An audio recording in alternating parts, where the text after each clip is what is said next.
Something's happening. Something absolutely astonishing, quietly, completely unrecognized by the legacy media, but garnering its own authentic and massive publicity all across the continent of Europe. Hundreds of thousands of Muslims are turning away from Islam and embracing Christ. And here's what so many don't want you to know. This isn't some fringe phenomenon. This is happening at scale, in nation after nation, across Catholic, Orthodox, and Protestant churches alike. The numbers are real, and they will absolutely shock you. Hey gang, it's me, Dr. Steve, your Patriot Professor, and we're about to discover something absolutely astonishing happening all across Europe. We're, of course, all familiar with the stories covering Europe's demographic anxieties, its politics, its migration battles, but today we're covering something different, something truly inspiring. Some of you may be familiar with the Egyptian-born Italian journalist Magdi Cristiano Alam. He made headlines when he publicly converted from Islam to Christianity. He was in fact baptized by Pope Benedict XVI himself. But as it turns out, Alam was just the tip of the iceberg of a quiet, very real, and indeed massive spiritual revolution underway throughout Europe. And it's converting Muslims to Christ faster than at almost any point in modern European history. Let's count down the 5 fastest converting nations on the continent. Number 5, Georgia. The nation of Georgia sits at the crossroads of Eastern Europe and Western Asia, and it's officially recognized by the Council of Europe as a European nation with deep historical, cultural, and now increasingly renewed Christian roots. What's happening in Georgia's autonomous region of Adjara is nothing short of miraculous. In 1991, roughly 75% of Adjarans identified as Muslim, a legacy of centuries of Ottoman rule. But all of that changed in the early 90s. Following the collapse of the Soviet Union, large segments of the historically Muslim Adjaran population underwent a mass conversion to Orthodox Christianity. Within just 2 decades, that 75% Muslim population flipped entirely. Today, roughly 75% of the region is now Orthodox Christian. You heard that right. That's not a rounding error. That's one of the most dramatic religious reversals anywhere in the modern world.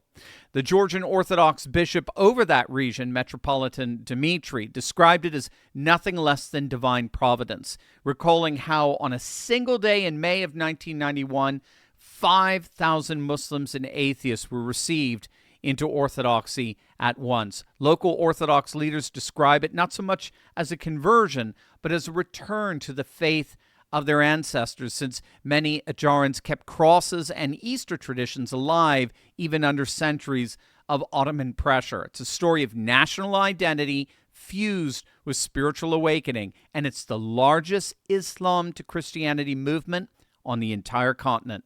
Number 4, France. The nation with the largest Muslim population in Western Europe, some 6 million strong, is also remarkably home to a booming wave of conversions, particularly to Catholicism. According to a 2025 study by researcher Julien Argoud, between 300 and 400 Muslims are formally baptized Catholic every single year in France. And that number is actually only the tip of the iceberg, since many more identify as what's called catholiques de cœur, Catholics of the heart, while staying quietly outside official church rules out of fear. And that fear, gang, in older, it's not paranoia. Converts in France routinely face threats, family rejection, even violence from their former communities, which is why the Catholic Church has actually had to establish discrete spiritual accompaniment programs just to protect new converts in France during what's called the RCIA, or the Rite of Christian Initiation for Adults. Testimonies collected by French Catholic outlets describe dreams and visions of Christ appearing to searching Muslims before their conversion.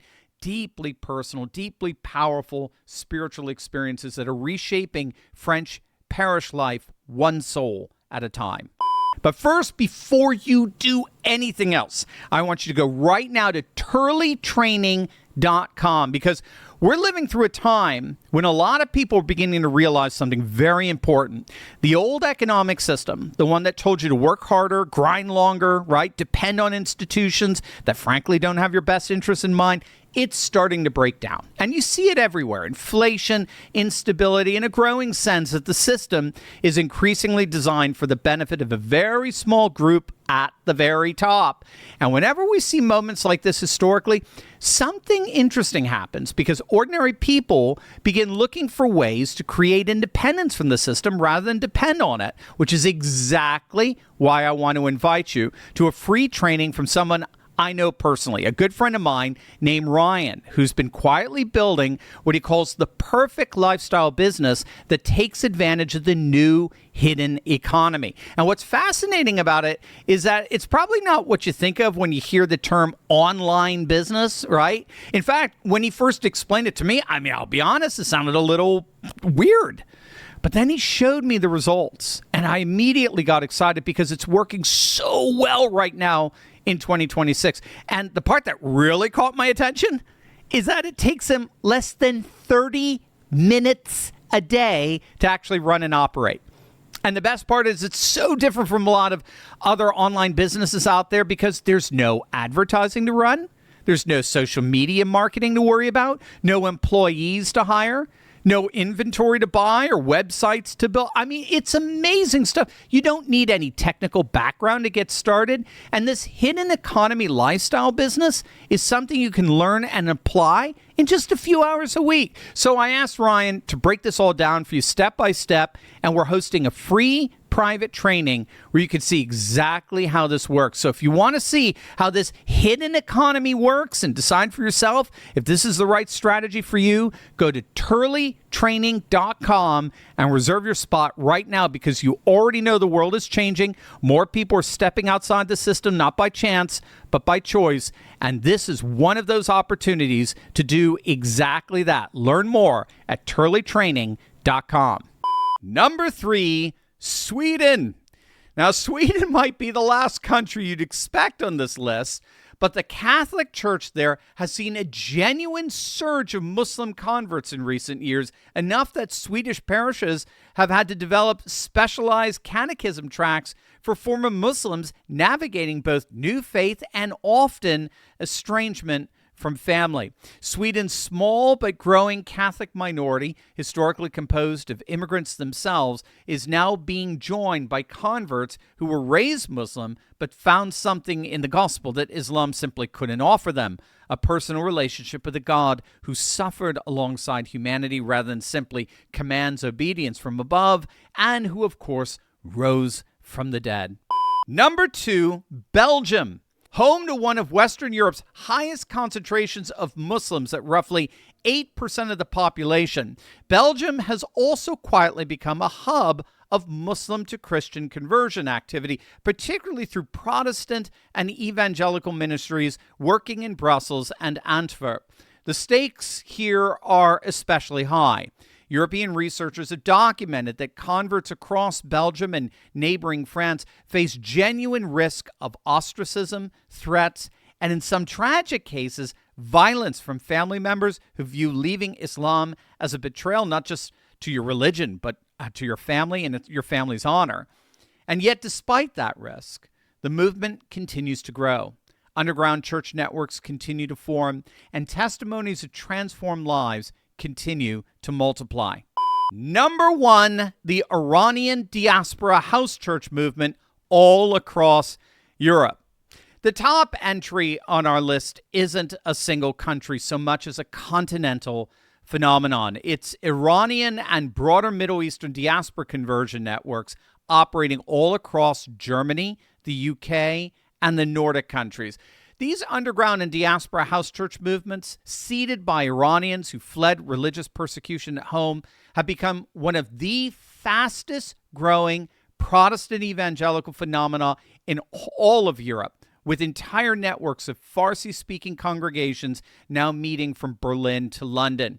Many of these converts carry firsthand memories of religious oppression from Iran itself, where the regime has recently escalated raids on historic churches like Tehran's St. Peter Evangelical Church, specifically over fears of rising conversions. And when they arrive in Europe, that fire doesn't go out. It spreads, planting some of the most vibrant, fastest-growing evangelical communities on the continent.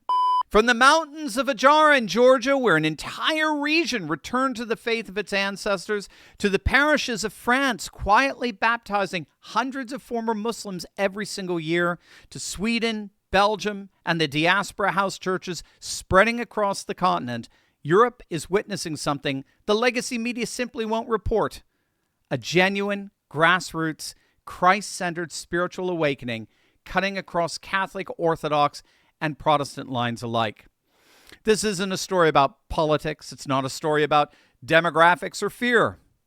It's a story about the gospel doing what the gospel has always done, reaching minds and indeed hearts no government policy ever could.